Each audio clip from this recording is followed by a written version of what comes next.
Hi, this is Robert Miller. I'm the leader and bassist for Project Grand Slam.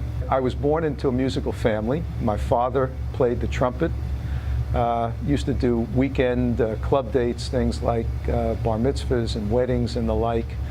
And he had virtually no musical training, just learned it by himself, but was a terrific musician, had a great ear. And when I was born, the story goes that my father named me because he said, that's a good name for a band leader. And secondly, I was told from early on that I had to play some instrument. And I started out when I was about 5 playing the piano, because that's kind of the mother instrument for everything. I didn't love it. I mean, what kid loves anything at age 5 when you have to practice? And my parents were pretty good about it. They said, okay, you don't have to play the piano, but you have to play something, so what do you want to play? And I decided I would switch to trumpet because that was my father's instrument. I played trumpet throughout my early years, through junior high and high school. I was in the orchestra, I was in the band. And then in the midst of all of that, a kind of funny thing happened in the world. There was this little group from Liverpool that came to the fore. And all of a sudden, it wasn't very cool to play the trumpet anymore. Everybody wanted to play guitar. So I taught myself guitar. And I had some friends that we played in a band with, a band of sorts, if you will, back then. I was early teenage years. We didn't have electric guitars, so we all had these reel-to-reel tape recorders, and they all had microphones, and we would literally tape the microphone onto our acoustic guitar, and that became our electric guitar. So that was my first band. And I started to play the bass in that era simply because I knew the treble clef from the trumpet, and none of my friends knew either clef, treble or bass, so I volunteered to play the bass. And that's exactly the long and short of how I became a bass player. This group I formed in 2007. I had played music for the last 30 or so years. I had a band called the Robert Miller Group, and we were fairly successful, contemporary jazz kind of thing.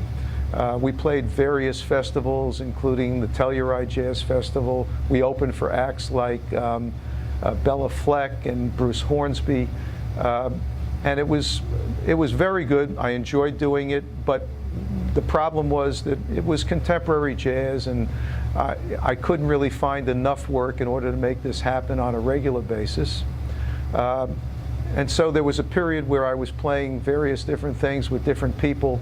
But in 2007, I made a decision that I wanted to put together a band that would be my band and that would reflect exactly where I was musically at the time.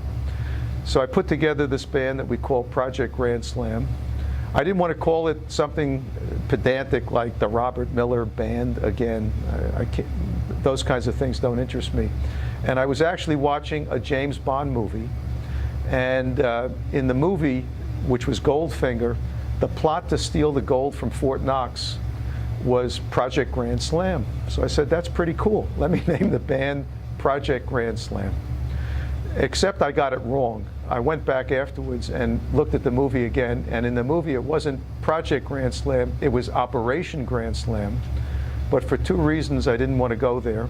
One was because I had already named the band Project Grand Slam. And secondly, I found out afterwards that there was some kind of a genocidal program in Africa that they nicknamed Operation Grand Slam. And I decided that it was not going to be very cool to name a band after a genocidal program. So we stuck with Project Grand Slam. And this time around, I was involved with musicians from around the world. One of the guys was from New Zealand, one of the guys was from Israel, one fellow lived in New York City. And the music was great. We recorded a couple of albums, but the problem was we couldn't play live because everybody was located around the world. And it perplexed me for a while. But in 2015, I decided I was going to change things around completely.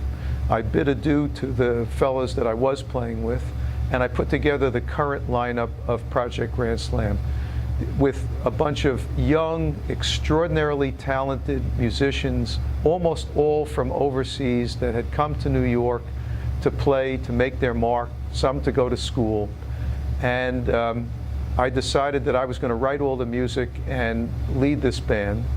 So starting, as I said, in 2015, we began putting out albums. The first one was called Made in New York, which featured something that became a musical signature of mine, which was a version of Jimi Hendrix's Fire.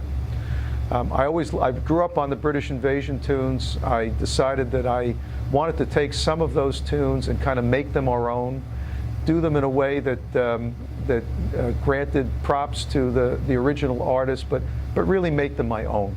And I started out with a Hendrix number called Fire, and we did just that. It went over great with everybody, including all the critics. And I continued that situation as we went on from there. The next year, we did an album called The Queen's Carnival, and that featured a Kinks song called You Really Got Me, which actually got a very, very nice reception from Dave Davies of the Kinks. And then we went forward the next year. We did an album called The PGS Experience, and this time around I took a song by Cream, actually a cover by Cream, called I'm So Glad, and we did it in our own style.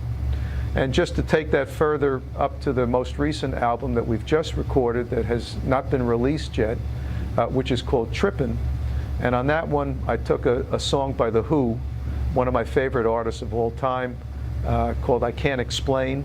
And again, we made that into our own. So along with all the original stuff that I do that has taken the band down a jazz rock path, I like to add one of these Brit rock covers, if you will, into each of our albums, because everybody knows the songs and people have been loving the kind of versions that we've been doing. We have a very exciting summer lined up. We start in about a week or so from now playing at a festival in Alabama that we played at last year called Jazz in the Park. In July, we have a festival in Michigan on July 21st called Rhythm and Rhymes. That's again in Michigan. August is a big month for us. We have a trip to Europe planned, first in Norway, where we're doing a festival called the Silda Jazz Festival on August 8th and 9th. Then we move over from there to Serbia. We're doing a very big festival there called the Nisville Jazz Festival on the 11th of August. And then we have two more festivals towards the end of the month, one in New Jersey at the Mayo Performing Arts Center on the 24th of August, and again in Michigan, the Shoreline Jazz Festival on August 26th. And last but not least, we're playing a concert in Ridgefield, Connecticut on September 13th.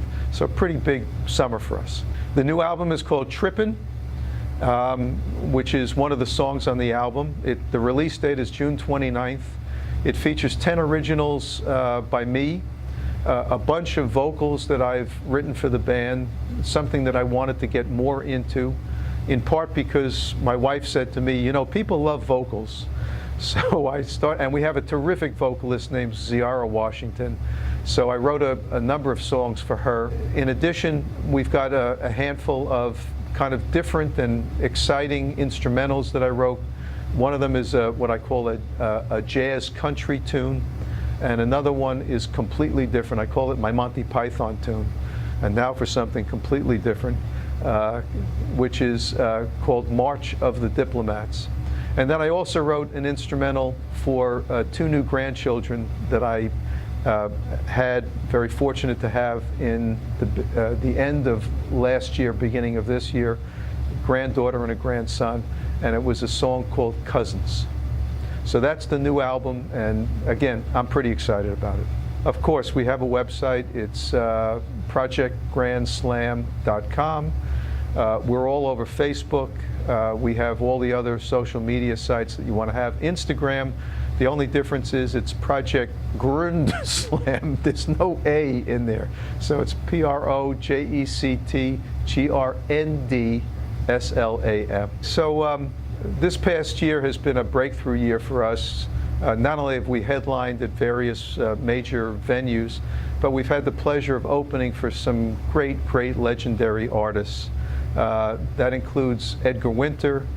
It includes Boney James, who we've opened for several times, Mindy Abair, the band Yes, that's still around. And we also opened, although it wasn't this year, for Scott Weiland from the Stone Temple Pilots. What it has done for us is introduce our music to a variety of audiences. We are not pigeonholed into any one genre.